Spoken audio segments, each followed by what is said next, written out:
అప్పుడు డబ్బింగ్ మొదలైంది. అప్పుడు రియలైజ్ అయిపోయాను, అబ్బా షూటింగ్ వాజ్ సో అమేజింగ్. ఒక్కొక్క పదం ఒక్కొక్క పదం.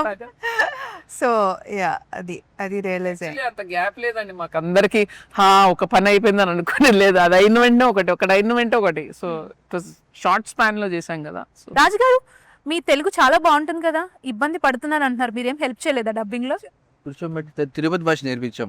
తిరుపతి భాష నేర్పించారా? ఏంది బాగా మాట్లాడింది మా తిరుపతి భాష మాట్లాడారా సమంత గారు మీరు?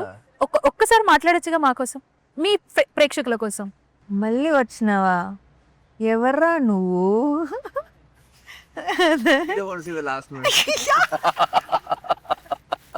దాని తర్వాత బూతులు వస్తాయి, వద్దులే. ఓకే, అవి కట్ చేసేద్దాం. అండ్ మీ టీం వర్క్ చాలా బాగుంది అండ్ కొలాబరేషన్ లో చేశారు, చాలా హ్యాపీగా చేశారు, ఒక వర్క్ లాగా చేశారంటే ఆ టైంలో మీకు ఏదైనా టఫెస్ట్ పార్ట్ లాగా అనిపించిందా? మా ఇంటి బంగారం మూవీ టైంలో toughest part? First 3 days remember that rain and that bridge and that traffic. Those are all things we got over. చిన్న చిన్న వచ్చాయి, కష్టపడ్డాము.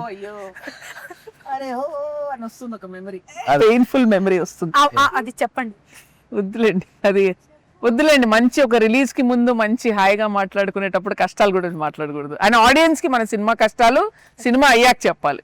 శామ్ గారు, ఇప్పుడు మా ఇంటి బంగారం అంటే ఇప్పుడు డిఫరెంట్ జోనర్ లో వెళ్తున్నారు మీరు, కమింగ్ మూవీస్ కూడా ఇలాగే ఎక్స్పెక్ట్ చేయొచ్చా fans? The point is to always keep improving కదా అండ్ ఇవాల్వింగ్.